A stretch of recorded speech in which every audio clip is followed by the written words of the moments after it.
નમસ્કાર ખેડૂત મિત્રો, મારું નામ છે અલ્કેશ પટેલ અને આપણી યુટ્યુબ ચેનલ છે ખેતીની વાત મારું ગુજરાત. આપણી દુકાનનું નામ છે મિત્રો Hindustan agro seeds Kalavad, proper Kalavad, તાલુકો કાલાવડ, જિલ્લો જામનગર. આજે તારીખ થઈ ગઈ છે 3/9/2025. મારી પોતાની વાડીએ ફિલ્ડની વિઝિટમાં હતો. વાત કરીએ કે સારું ઉત્પાદન મેળવવા માટે જે આપણે ભલામણો કરતા હોય અને ખેડૂત મિત્રો એના પ્રયત્નો પણ કરતા હોય, પણ હજી ઘણા બધા મિત્રોને એવું થતું હોય કે ભાઈ આ ખર્ચા કરવાની વાત છે, ખરેખર આનાથી ફાયદો થાય નહીં, આવું કંઈ હોય નહીં. ઘણા બધા મિત્રો એવું વિચારતા હોય અને સોશિયલ મીડિયાનો સમય છે જેમાંથી કંઈક ને કંઈક નવું ચોક્કસી શીખવા મળે, કંઈક સારા અનુભવ પણ થાય ને ક્યારેક ખરાબ અનુભવ પણ થતા હોય છે. પણ આપણે જે ભલામણો કરતા હોઈએ છીએ એમાં જે છે કોઈ કંપનીની જાહેરાત નથી કરતા હોતા કે કોઈ લોભામણી સ્કીમો નથી આપણે એવી માહિતી આપતા ખેડૂત મિત્રો કે જેનાથી ખેડૂત મિત્રોને નુકસાની થાય ને કોઈ કંપનીનો ગ્રોથ થાય કે કોઈ કંપની આપણે જાહેરાત માટે પૈસા આપી અને જાહેરાત કરાવે, એડવર્ટાઈઝ કરાવે એવું આપણે કામ કરતા નથી. આપણે દુકાન ચલાવીએ છીએ, આપણને સારું જ રિઝલ્ટ મળે, ચોક્કસ સારું પરિણામ મળે એવી પ્રોડક્ટની ભલામણ કરીએ છીએ, એવી વેચીએ છીએ અને ઘરના ખેતરની અંદર પણ એવી વસ્તુનો ઉપયોગ કરીએ છીએ, વાપરીએ છીએ. તો આવી જ એક વસ્તુની આપણે વારંવાર ભલામણ કરતા હોઈએ છીએ. સહારા ઇન્ટરનેશનલ કેમિકલનું ફલમ ગ્રોનો જે છે છંટકાવ આપણે 3 કરેલા છે ઓલરેડી. આની અંદર છેલ્લા 10 દિવસ જેવો સમયગાળો થયો, ત્રીજો છંટકાવ પણ થઈ ગયો છે. તો ખરેખર વસ્તુ શું છે એનું રિઝલ્ટ તમને આજે હું રૂબરૂ બતાવું, કેમ કે પછી આમાં પ્રશ્ન એવા થતા હોય કે અમુકને વિશ્વાસ ના બેસે કે ખરેખર ભાઈ આ ખાલી જાહેરાત કરે છે કે ભાઈ 3 છંટકાવ કરો ને 2 છંટકાવ કરો ને બહુ સારું રિઝલ્ટ ને. પણ જ્યારે અનુભવ કરેલા હોય, બીજાના ફિલ્ડમાં કરીએ છીએ, મારા પોતાનામાં ખતરા કરીએ છીએ અને જે છે બીજા ખેડૂત મિત્રોના રિઝલ્ટ મળે છે કે આ વસ્તુ સારી જ છે, ત્યાર પછી જ આપણે ખેડૂત મિત્રો સુધી એની માહિતી પહોંચાડતા હોઈએ છીએ. ગારો છે, મારા પગ પણ ભીના છે, પણ છતાં પણ ઉપાડી અને તમને બતાવવાની હું કોશિશ કરીશ કે જે છે એ ફલમ ગ્રોની તાકાત શું છે.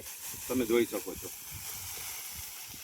આ છે ફલમ ગ્રો, જોઈ લ્યો મિત્રો. આ રૂબરૂ તમને લાઈવ જે છે એ બતાવવાનું એટલા માટે કે તમને ખ્યાલ આવે કે ભાઈ ફલમ ગ્રોની તાકાત શું છે. જોઈ લ્યો આ ફલમ ગ્રો, જોઈએ આ મગફળી સમથિંગ થઈ છે 75 દિવસ આસપાસ ગણી લ્યો તમે, 75 કે 80 દિવસ આસપાસનો જે છે 75 દિવસ જ થયા છે કમ્પલસરી. જોઈ લ્યો, બરાબર છે. એવું નથી કે તમને ખાલી સિલેક્ટેડ જ ઉપાડીને બતાવવાની કોશિશ કરીશ. ગારો છે છતાં પણ તમને ટ્રાય કરીએ છીએ. ફલમ ગ્રોના 3 છંટકાવ લઈ લીધા છે, જોઈ શકો છો તમે.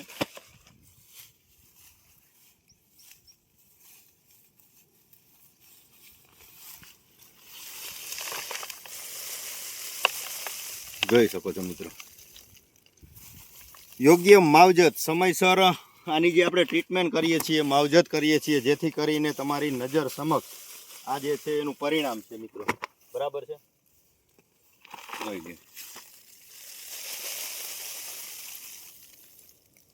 આ છે ફલમ ગ્રો. બીજું કે આની અંદર તમે એક ડોડવો એવો કાળો નહીં જોઈ શકો, કે મુંડાનો એટેક નહીં જોઈ શકો, કાળી ફૂગ નહીં જોઈ શકો, વાયરવોમ નહીં જોઈ શકો, મુંડાનો કોઈ એક ડાઘ નહીં જોઈ શકો. શું કામ એને? કે આપણે સમયસર યોગ્ય જે છે એ એટક આવવાનો સમયગાળો હોય કે ક્યાંક એવું જણાતું હોય કે ભાઈ મુંડાનો એટક છે, વાયરવોમનો એટક છે, કાળી ફૂગ જણાય છે, તો આપણે એની માવજત અગાઉથી કરી દેવી યોગ્ય છે.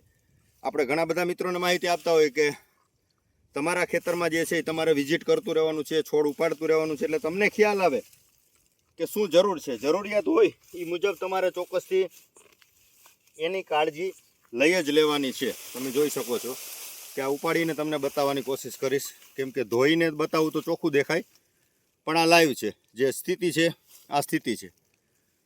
તો સમયસર યોગ્ય માવજત કરેલી હશે તો આ પ્રકારનું તમને પરિણામ ચોક્કસથી જોવા મળશે. અત્યારે અમુક મિત્રોના પ્રશ્નો એવા છે કે ડોડવા જે છે એ 50% તો કાળા પડી ગયા છે, વાયરવોમ થઈ ગયું છે, કાળી ફૂગ આવી ગઈ છે, મુંડાનો એટેક પણ આવી ગયો છે. તો ખેડૂત મિત્રો આપણે વારંવાર સિઝન દરમિયાન ભલામણ કરતા જ હોઈએ છીએ કે ભાઈ તમારા પાકનું, તમારા ખેતરની તમે વિઝિટ કરતા રહ્યો, છોડ ઉપાડતા રહ્યો, સ્થિતિ જોતા રહ્યો અને આ મુજબ જે પ્રકારની સ્થિતિ હોય, જે મુજબની જરૂરિયાત હોય એ મુજબનો તમે ચોક્કસથી એની અંદર જમીનમાં નાખવું પડે તો પણ ભલે, અને ઉપરથી સ્પ્રે લઈ અને કંટ્રોલ કરવાનું થતું હોય તો એવી રીતે તમે ચોક્કસથી એની માવજત કરતા રહ્યો, જેથી કરીને તમને ઉત્પાદન ઘટે નહીં અને રોગ જીવાતનું પ્રમાણ વધે નહીં. આ તમે જોઈ શકો છો કે આની અંદર તમે એવું ન જોઈ શકો કે ભાઈ આ મુંડાનું ખાધેલું છે, કાળી ફૂગ છે, વાયરવોમ છે, હોલ પાડી દીધા છે. સ્થિતિ અત્યારે ખરાબ છે એટલે ભલે તમે તમારા પાકનું નિર્દેશન કરજો, ખ્યાલ પડે તમને કે કાળો ડોડવો જણાતો હોય, વાયર ઓમની સ્થિતિ હોય, મુંડાની સ્થિતિ હોય, તો આપણે એક 3-4 દિવસ પહેલાં જ એક વિડીયો મૂકેલો છે. ઇગ્લોરિયા કરીને એક પ્રોડક્ટ આવે છે, એની અંદર 3 ટેકનિકલ આવી જાય છે, ઈયળનું આવી જાય છે, મુંડાનું આવી જાય છે, અને કાળા ડોડવા થતા હોય એ પણ આવી જાય છે. તો 2.5 વીઘે 3 કિલોની એની ભલામણ છે, એના પરિણામ ખૂબ જ સારા છે. તો તમારા નજીકના સેન્ટરમાં મળે અથવા તમને કોઈ અન્ય પ્રોડક્ટનું રિઝલ્ટ મળ્યું હોય તો એ વસ્તુ ઉપયોગ કરી અને સમયસર જે છે એ આનું તમે નિરાકરણ કરશો તો તમને ચોક્કસથી ઉત્પાદનમાં ફાયદો થાય. કેમ કે હવે આને ઊભો રહેવાનો સમયગાળો વધીને 1 મહિનો કે 40 દિવસ, 35 થી 40 દિવસમાં જે છે મગફળીનો પાક કમ્પ્લીટ થઈ જશે. પણ આ પાછળના જે છે એ 40 દિવસની જો તમને વાત કરું તો 40 દિવસ આપણે એની ખાસ કેર કરવાની. આની અંદર ટીકા ગેરું ન આવવો જોઈએ, રાતડ ન આવવો જોઈએ, કથીરી ન આવી જાય. પાછતરા જે છે એંધાણ છે, પાછતરું જો છે રાતડ આવી ગયો ત્યારે તમારે સ્થિતિ જોઈ શકો, પાન જોઈ શકો છો, કલરમાં છે, કાળું છે એકદમ. આ જે પીળાશ તમને જણાઈ રહી છે એ સામે કૂવો છે, કૂવાનું પાણી છલે છે એટલે આ 8 થી 10 ક્યારામાં પાણી આવે છે. કૂવાનો જે નિતાર આવે છે એટલા માટે 10 ક્યારા તમને પીળા જણાય છે. બાકી આ 20 વીઘાનો પ્લોટ છે, આની અંદર તમે જોઈ શકો છો એક જ સરખો પ્લોટ, એમાં તમને એક છોડવો પીળો ન દેખાય. અને આ જે છે એ કુદરતી છે, સામે કૂવો છે, કૂવાનું પાણી આવે છે એના કારણે કૂવો ઉપરથી છલે છે તો એનું નિતાર આવે છે એના કારણે સ્થિતિ છે. પણ ઓલ ઓવર આપણા પાકની સ્થિતિ એવી હોવી જોઈએ કે ઉત્પાદન કમ્પ્લીટ આવવું જોઈએ.